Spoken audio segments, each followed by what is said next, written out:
Grocery organisation में आज मैं बाकी की जो बची हुई ग्रॉसरी है उसे ऑर्गेनाइज़ करूँगी।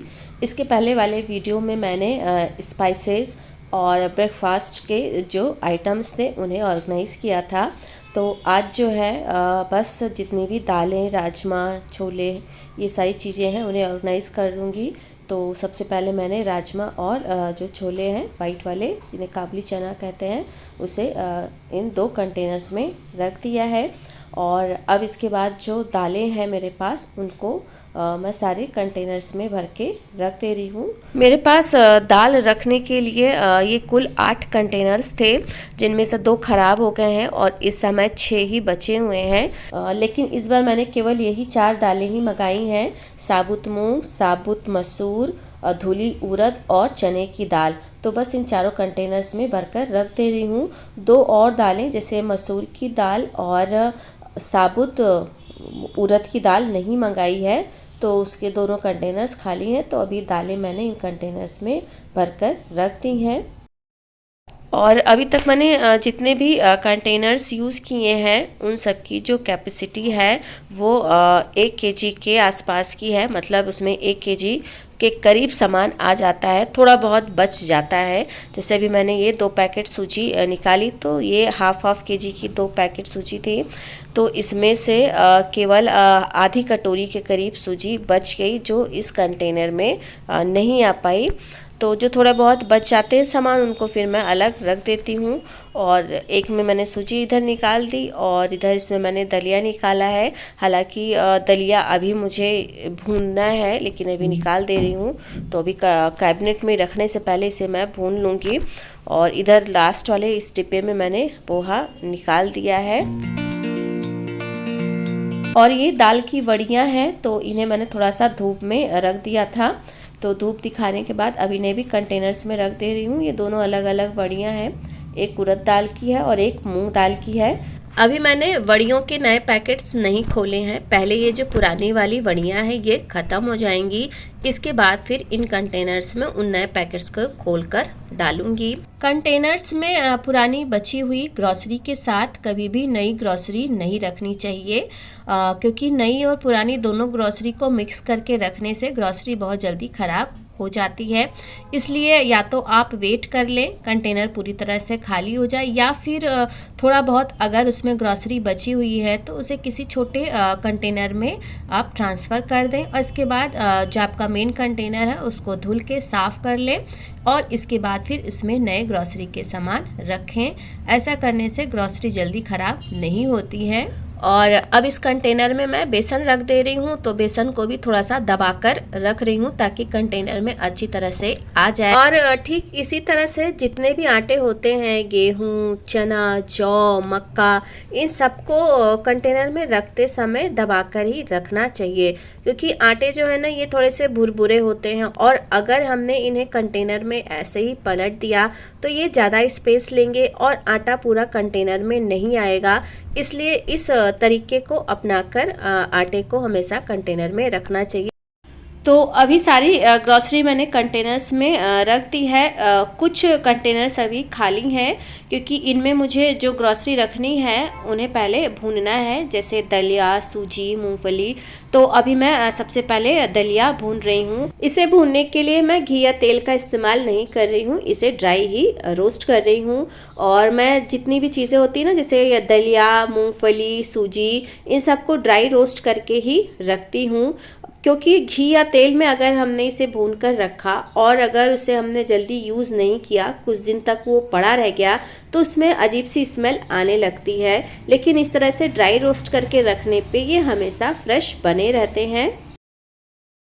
तो अभी मैंने जो भी चीज़ें भूनी उनको ठंडा करके उनके कंटेनर में रख दिया। और अब बाकी के जितने भी कंटेनर्स हैं उन सब का मैं कैप लगा दूंगी और इसके बाद सबको कैबिनेट में ऑर्गेनाइज़ कर दूंगी। और स्टील के डिब्बे देखने में काफ़ी अच्छे लगते हैं और साफ़ कर देने पे ये बिल्कुल नए जैसे चमकने लगते हैं। और ये सारे कंटेनर्स मेरे 10 से 12 साल पुराने हैं। स्टील के कंटेनर्स के साथ एक सबसे बड़ी प्रॉब्लम होती है ये कि जब आप इसे कैबिनेट में रख देते हैं ना तो फिर चीज़ें आसानी से मिलती नहीं है। वैसे तो ऑप्शन है कि आप कंटेनर्स पे लिख दें या स्टिकर चिपका दें, लेकिन फिर जब हम कंटेनर्स को धुलते हैं तो वो सारी चीज़ें हट जाती हैं। तो आज इस वीडियो में मैं आपके साथ शेयर करने वाली हूँ कि बिना कंटेनर्स पे लिखे और स्टिकर चिपकाए हम कैसे याद रख सकते हैं कि किस कंटेनर में क्या है। तो प्लीज़ वीडियो को लास्ट तक ज़रूर देखिएगा।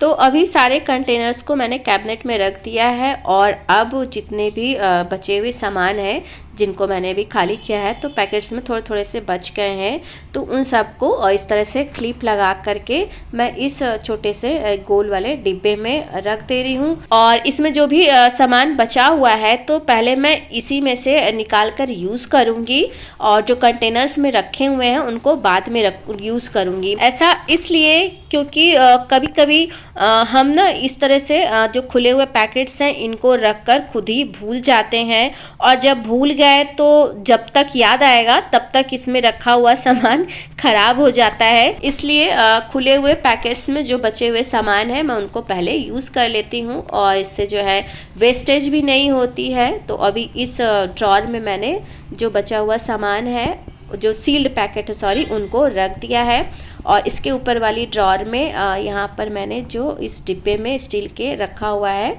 सामान, खुला हुआ पैकेट, वो सब रख दिया है। ये थोड़ा ऊपर में ही रखा है ताकि मुझे आसानी से मिल जाए और याद रहे, कोई भी चीज़ जो है वेस्ट ना होने पाए। तो अभी सारे कंटेनर्स को ऑर्गेनाइज कर दिया है और अब बारी है कि हम कैसे ये याद रखें कि किस कंटेनर में क्या सामान रखा हुआ है। तो इसके लिए मैंने ये कुछ स्टिकी ट्रांसपेरेंट नोट्स मंगाए हैं। ये कुछ इस तरह से दिख रहे हैं और यहाँ से इसको निकाल कर आप कहीं भी से स्टिक कर सकते हैं। तो अभी सबसे पहले मैं साइड की जो एक कैबिनेट है उसमें मैंने जो जो सामान रखा हुआ है उन सबको नंबरिंग करके लिख ले रही हूँ।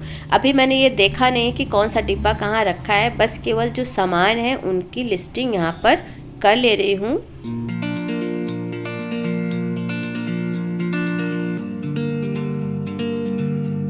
तो अभी एक ये स्टिकी नोट तैयार है और अब इसे मैं ले जाकर कैबिनेट में चिपका दूंगी। तो कैबिनेट का जो डोर है ये एकदम साइड में हो जाता है, दिखता नहीं है, इसलिए इस कैबिनेट की जो ऊपर वाली सेल्फ है उस पर मैंने इसे इस तरह से स्टिक कर दिया है। और यहाँ पर आप देखिए, यहाँ पर मैंने ऊपर में 1 और 2 लिखा हुआ है, मतलब कि इस कैबिनेट में 2 रोज़ बनी हुई है।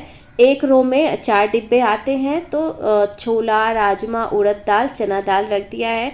दूसरे रो में भी 4 डिब्बे आते हैं, तो उसके भी मैंने नाम यहाँ पर लिख दिए हैं। कुछ इस तरह से आपको मैं दिखा भी रही हूँ कि एक रो पीछे की है और एक दूसरी रो ये आगे की है, 2 रो बन गई है। अब जो है अब मुझे अगर कुछ सामान लेना है, जैसे कि उड़द की दाल लेनी है मुझे, तो भी पहले चेक कर लूँगी उड़द की दाल कहाँ पे, तो दिख रही है उड़द की दाल फर्स्ट रो के 3rd डिब्बे में उड़द की दाल है। तो बस फर्स्ट रो में गई और यहाँ पर देखा 3rd रो में ये जो कंटेनर है निकाला और इसमें देखिए ये धुली हुई उड़द की दाल रखी हुई है। निकालने के बाद वापस से फिर उसी जगह पे मैंने इसे रख दिया है। तो ये काफ़ी अच्छा तरीका है इन चीज़ों को याद करने का कि कौन से डिब्बे में क्या रखा हुआ है। और सेम इसी तरह से मैंने यहाँ पर भी स्टिकर लगा दिया है। और इस कैबिनेट में मैंने एक ऑर्गेनाइज़र का भी यूज़ किया है, आप ये देख सकते हैं। तो इसमें अपर और लोअर 2 रैक हो गई है। तो इसके अनुसार फिर मैंने अपर रैक पे जितने सामान है और फिर लोअर रैक में जितने सामान है उनको नंबरिंग करके लिख दिया है। अभी जैसे मुझे भुनी मूंगफली चाहिए तो इसे मैंने पहले अपर रैक में ढूंढा और इसके बाद फिर लोअर रैक में देखा, तो ये भुनी मूंगफली मुझे लोअर रैक के 2nd कंटेनर में मिली है। तो इसे मैंने निकाला और फिर निकालने के बाद वापस उसी जगह पर मैंने इसे रख दिया। तो अब जब कभी मुझे जो सामान लेना होता है तो पहले कैबिनेट में जो लिस्ट लगाई हुई है उसमें देख लेती हूँ कि सामान कहाँ पे है, और इसके बाद फिर उस कंटेनर को बाहर निकाल कर सामान ले लेती हूँ और कंटेनर को वापस उसी जगह पे मैं रख देती हूँ। तो ये थी वो ट्रिक जिसमें कंटेनर्स पे बिना लिखे भी हम सारे ग्रॉसरी आइटम्स को बहुत ही आसानी से ढूंढ सकते हैं, और ये काफ़ी यूज़फुल ट्रिक है और आजकल मैं इसका यूज़ कर रही हूँ और यकीन मानिए काफ़ी आराम हो गया है। नहीं तो पहले जो है इन कंटेनर्स में मैं भूल जाती थी कि कहाँ पे क्या सामान रखा हुआ है। तो ये था ग्रॉसरी ऑर्गेनाइजेशन वीडियो अगर हेल्पफुल लगी हो तो लाइक करिएगा और प्लीज़ चैनल को सब्सक्राइब करना ना भूलिएगा।